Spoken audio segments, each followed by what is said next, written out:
السلام علیکم۔ جیسے کہ آپ جانتے ہیں کہ اسرائیل نے قطر پر حملہ کر دیا۔ شاید یہ تاریخ میں دوسری مرتبہ حملہ ہوا ہے، کیونکہ کچھ عرصہ پہلے قطر کے اوپر ایران نے حملہ کیا تھا امریکی اڈوں پر۔ وہ حملہ تو برائے نام تھا،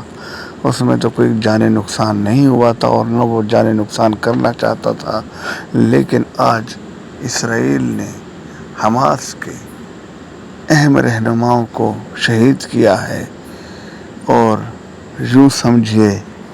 کہ اسرائیل اپنی پالیسی کے اوپر بالکل ایک قدم بھی پیچھے نہیں ہٹنا چاہتا، کیونکہ اسرائیل کی پالیسی یہی ہے کہ اگر اس کا دشمن نعوذ باللہ جس جگہ مرضی بیٹھا ہو، اس نے اس کو ٹارگٹ کرنا ہے، کیونکہ مسلمانوں کے لیے قطر سے محفوظ ترین جگہ دنیا میں نہیں تھی۔ قطر میں مسلمان جیسے افغانستان کے طالبان تھے،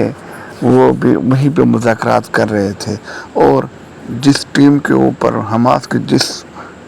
ٹیم کے اوپر یہ حملہ کیا گیا ہے وہ کون تھے؟ وہ مذاکرات کرنے والے تھے جو اسرائیل کے ساتھ مذاکرات کر رہے تھے۔ تو یہ وہی بات ہوئی جو قرآن و حدیث سے ثابت ہے کہ یہ لوگ منافق ہیں، منافق ہیں، منافق ہیں۔ منافقت ان میں کوٹ کوٹ کر بھری ہوئی ہے، بس یہ آپس میں مخلص ہیں۔ مسلمان اگر آج منافقت کر رہے ہیں تو آپس میں کر رہے ہیں، ایک دوسرے کی ٹانگیں کھینچ رہے ہیں، لیکن اسرائیل اور امریکہ کا گٹھ جوڑ جو بالکل واضح ہے، کیونکہ یہ حملہ کرنے سے پہلے نیتن یاہو نے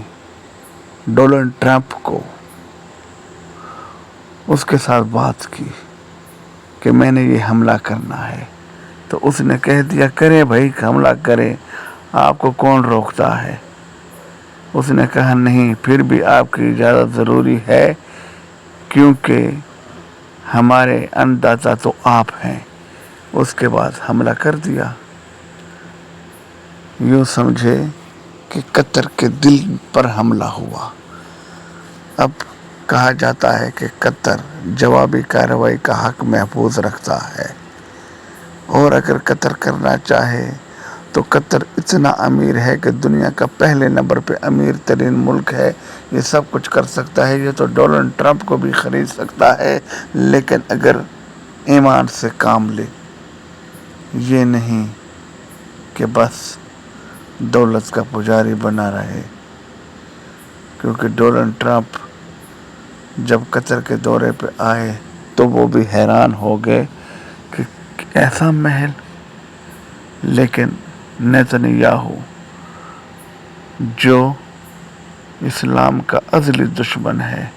اگر آپ اس کی پرانی تاریخ دہرائیں تو یہ اتنے عرصے سے اسلام کا اور مسلمانوں کا دشمن ہے کہ آپ سوچ بھی نہیں سکتے۔ اس کی آپ چھوٹی سی مثال لے لیں، جیسے میجر گورو آریہ ہے انڈیا کا، اگر وہ مودی کی جگہ ہوتا تو وہ مسلمانوں کو تو وہ قتل عام کرتا ہندوستان میں کہ مودی کو لوگ بھول جائیں۔ اگر اس کو انڈیا کا وزیر اعظم بنا دیا جائے تو آپ خود سوچیں کہ مسلمانوں کا پھر کیا ہوگا۔ تو نیتن یاہو اسلام کا دشمن، مسلمانوں کا دشمن، اس سے بھی بڑا دشمن ہے، اور اس کے ہاتھ میں پاور ہے۔ یہ دھوئیں اٹھ رہے ہیں قطر نے کبھی سوچا بھی نہیں تھا۔ اب چاہیے تو یہ کہ قطر غیرت کا مظاہرہ کرے اور ابھی اعلان کر دے کہ امریکہ بہادر سے تو نے اجازت لی ہے، تو امریکہ کو کہے کہ جب تیرا میرا معاہدہ ہے، تجھے میں نے ایئرپورٹ دیا ہے، مشرق وسطی کا سب سے بڑا اڈا قطر میں ہے، تو نے حفاظت نہیں کی، تمہارے اوپر ہم نے ریال نچھاور کیے، ڈالروں سے تمہارے منہ بھرے، لیکن تم نے ہماری زمین کی حفاظت نہیں کی، کیونکہ یہ قطر کی سالمیت پر ہی حملہ نہیں،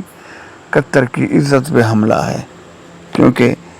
قطر دنیا کی وہ واحد جگہ تھی جہاں پہ دو دشمن بھی آپس میں مذاکرات کر لیتے تھے، جیسے امریکہ اور طالبان نے کئی سال مذاکرات کیے، آخر وہ مذاکرات کامیاب ہوئے اور 20-21 سالہ جنگ کا خاتمہ ہوا۔ تو اس خطے میں قطر ہی واحد ملک رہ گیا تھا جو ہر کسی کی ثالثی کرواتا تھا اور ہر کوئی یہاں پر اپنے آپ کو محفوظ سمجھتا تھا، لیکن آج وہ بھی اب محفوظ نہ رہا۔ اب یہاں پہ بھی کوئی مذاکرات کرنے سے پہلے سوچیں گے۔ اس کی مثال یہاں سے آپ دیکھ لیں کہ حماس کے وزیر اعظم، فلسطین کے وزیر اعظم کتنا عرصہ سے قطر میں رہ رہے تھے، لیکن اسرائیل نے کبھی جرأت نہیں کی کہ وہ قطر پہ حملہ کرتا۔ اس کا بھی نیتنیاہو نے انتظار کیا۔ جب ایرانی دورے پہ گئے تھے، جب